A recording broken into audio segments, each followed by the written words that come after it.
Hello guys, ngunyan tabi pasiring tabi kami sa Kapitan Falls kang Kalbayog malilipot albay. Nilakaw mi sa natabi ta medyo harani man sa natabi sa Kapitan Falls sa harong me. Pag-abot ko baga tabi guys, pertong langoy-langoy ko na baga tabi tolos. Perting gayon buda maliputon guys. Super lipot kan tubig. Kada ko ng tabi nagdidirigdig guys, may mga balon, buda mga speaker na music. Guys, manatabi ka mo guys. Pasiring na rin tabi ka mo digdi sa pinagmamalaki tabi ng Kalbayog malilipot albay ang Kapitan Falls. Mahiling at mapasyaran nyo tabi ining Kapitan Falls. Perting gayon, initabi ang magayon na pasyaran ng mga pamilya, barkada, katani, kumare, kumpare. Pwede rin tabi ka mo guys magdara mga pagkaon, magluto, mga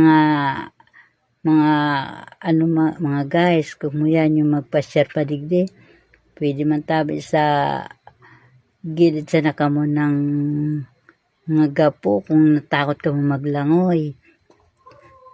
Grabe tabi guys ang kang tubig. Pero as in masira mo tabi mamasyar. Magayonon.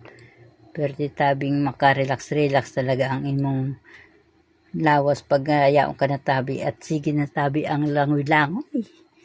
Yung siram tabi yung mga tabi o siyan o mga aki, mga gurang, yaon na tabi baga digdi. Sige sa nang kararigos. Na sige ko na rin baga digdi ang langoy-langoy.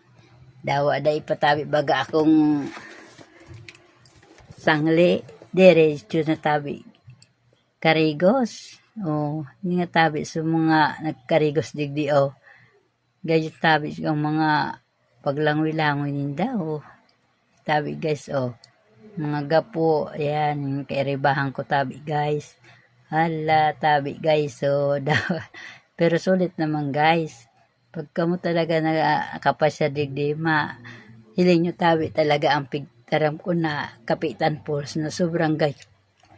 Yung mga sagurong, pwede man tabi ka mo magbanlaw, kung mo yan magbanlaw, may banlawan naman tabi siya guys. Pagkatapos nyo siya langoy-langoy dyan sa Kapitan Falls. Kaya dakol man po ang pasiring digdita, nagagayo na tabi. Tabi, libre man tabi ang magpasiring magkarigos digdi sa Kapitan Falls. Initabi ang pinakamagayong pasyaran ngunyang kamahalan. Dawa dayo kamahalan. Pag gusto niyo po magpasyar digdi, magdigdi na tabi ka. Salamat tabi guys.